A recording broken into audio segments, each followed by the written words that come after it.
सोचिए, एक जमाना था जब इंडिया में लगेज का मतलब सिर्फ एक ही चीज होती थी, वीआईपी।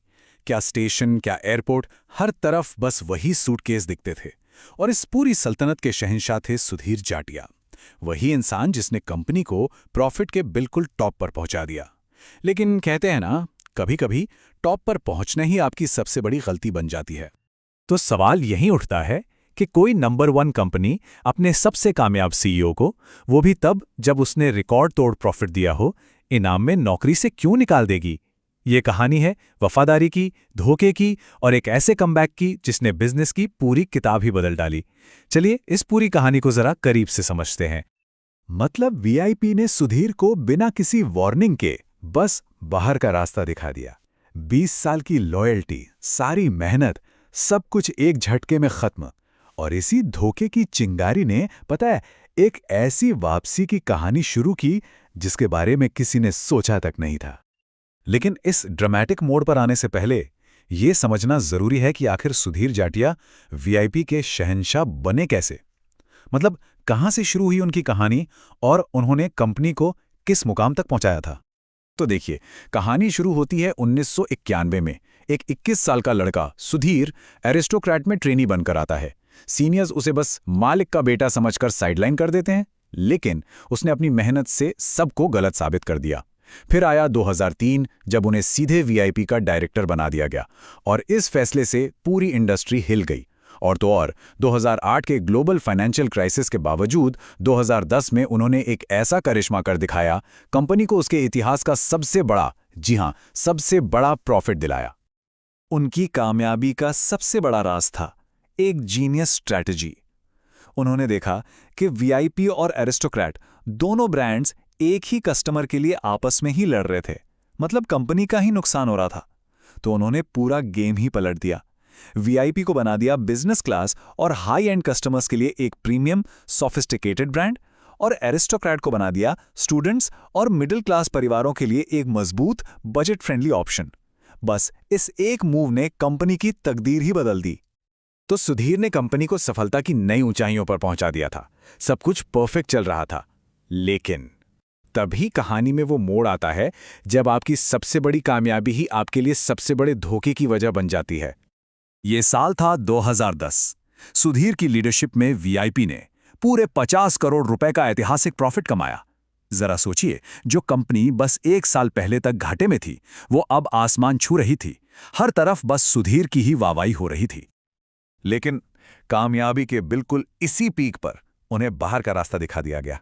पता है क्यों? क्योंकि पर्दे के पीछे फैसला हो चुका था कि अब कंपनी की कमान मालिक की बेटी संभालेगी। मतलब प्रोफेशनल लीडरशिप पर फैमिली की विरासत भारी पड़ गई। जाहिर है ये सुधीर के लिए एक बहुत मुश्किल दौर था। कोई भी टूट जाता, लेकिन उन्होंने हार नहीं मानी। उन्होंने फैसला किया कि वो मैदान में वापस उतरेंगे और इस बार खेल अपनी शर्तों पर खेलेंगे। और यहीं से शुरू होती है उनकी असल वापसी की कहानी। और उनकी नजर पड़ती है एक छोटी सी, लगभग डूब चुकी कंपनी पर, सफारी इंडस्ट्रीज। अब जरा फर्क देखिए, एक तरफ वीआईपी, मार्केट का किंग, और दूसरी तरफ सफारी, जिसका सामान सिर्फ आर्मी कैंटीन्स में बिका करता था। साल 2011 में सफारी का रेवेन्यू था बस 72 करोड़ और प्रॉफिट सिर्फ 2.65 करोड़। मतलब जमीन आसमान का फर्क था। तो जब उन्होंने इस डूबते जहाज पर दांव लगाया, तो हर किसी ने कहा कि ये पागलपन है। इंडस्ट्री के बड़े बड़े एक्सपर्ट्स का कहना था, ये फैसला लॉजिक से नहीं, इमोशन से लिया गया है। एक बहुत बड़ी गलती है। लेकिन सुधीर को वो दिखाई दे रहा था जो किसी और को नहीं दिख रहा था। उन्हें सफारी में एक छिपा हुआ हीरा नजर आया, एक ऐसा ब्रांड जिसे बस थोड़ी सी चमक की जरूरत थी। और फिर उन्होंने एक ऐसी स्ट्रैटेजी बनाई जो इंडस्ट्री के सारे रूल्स को बदलने वाली थी। उनकी स्ट्रैटेजी थी एक 3 step master plan. Step 1, quality सबसे ऊपर। उन्होंने सारे रिपेयर सेंटर बंद कर दिए और सीधा ऐलान किया, अगर बैग खराब हुआ तो रिपेयर नहीं, सीधा नया मिलेगा। हम प्रोडक्ट ही ऐसा बनाएंगे कि खराब ना हो। स्टेप 2, रिटेल में क्रांति। पुराने डीलर्स के नेटवर्क को बाईपास करके उन्होंने सफारी को सीधे बिग बाजार और रिलायंस ट्रेंड्स जैसे हाइपरमार्केट्स में पहुंचाया, जहां देश का मिडिल क्लास शॉपिंग करता है। और स्टेप 3, ई कॉमर्स पर कब्जा। जिस वक्त वीआईपी जैसी बड़ी कंपनियां ऑनलाइन जाने से डर रही थीं, सुधीर ने फ्लिपकार्ट और अमेज़न के साथ जबरदस्त पार्टनरशिप कर ली। और इसका नतीजा? नतीजा ये हुआ कि कुछ ही सालों में सफारी की टोटल सेल्स का 30% हिस्सा सिर्फ ऑनलाइन चैनल से आने लगा। ये एक ऐसा गेम चेंजिंग मूव था जिसने सफारी को सीधे आम लोगों के घरों तक पहुंचा दिया और कंपटीशन से मीलों आगे कर दिया। तो देखिए, 2019 आते आते सफारी एक सक्सेस स्टोरी बन चुकी थी। लेकिन तभी एक ऐसा तूफान आया जिसने पूरी दुनिया के साथ साथ इस कंपनी को भी घुटनों पर ला दिया, कोविड-19 पैंडेमिक। और यही वो वक्त था जब सुधीर की लीडरशिप का असली टेस्ट होना था। फिर लगा लॉकडाउन, ट्रैवल पूरी तरह बंद, दुकानें बंद, सफारी का रेवेन्यू रातों रात जीरो हो गया और सिर पर 80 करोड़ का कर्ज पहले से था। कंपनी सचमुच दिवालिया होने की कगार पर थी। अब इस मुश्किल घड़ी में वीआईपी जैसी बड़ी कंपनियों ने क्या किया? उन्होंने कॉस्ट कटिंग के नाम पर अपने लोगों को नौकरी से निकालना शुरू कर दिया। लेकिन सुधीर ने ठीक इसका उल्टा किया। उन्होंने खुद अपनी सैलरी जीरो कर दी और वादा किया कि सफारी से एक भी इंसान को निकाला नहीं जाएगा, किसी की सैलरी नहीं काटी जाएगी। इतना ही नहीं, उन्होंने ये भी ऐलान किया कि हर एम्प्लॉई के कोविड मेडिकल बिल का खर्चा कंपनी उठाएगी।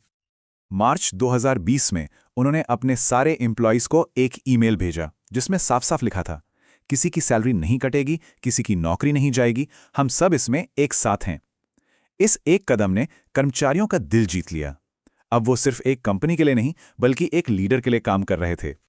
और यही भरोसा, यही लॉयल्टी पैंडेमिक के बाद सफारी का सबसे बड़ा हथियार बनी। और इसके बाद जो हुआ उसने वाकई पूरी इंडस्ट्री को हिलाकर रख दिया। ये थी उस शानदार जीत की कहानी का आखिरी चैप्टर।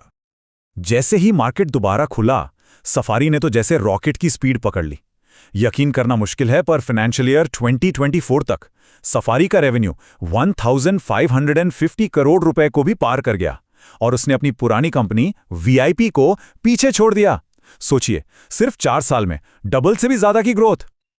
और यहां कहानी पूरी तरह से पलट जाती है। आज सफारी की मार्केट वैल्यू है करीब 12,000 करोड़ रुपए और वीआईपी, वो कंपनी जिसने सुधीर को निकाला था, उसकी वैल्यू वो है करीब 6,800 करोड़। 60 करोड़ की एक भूली बिसरी कंपनी से 12,000 करोड़ के इंडस्ट्री लीडर तक का ये सफर वाकई इंडियन कॉर्पोरेट हिस्ट्री की सबसे बड़ी कमबैक स्टोरीज में से एक है। तो ये कहानी आखिर में एक बहुत बड़ा सवाल छुड़ जाती है। बिजनेस में असली वैल्यू कौन बनाता है? फैमिली की विरासत या फिर एक लीडर का विजन?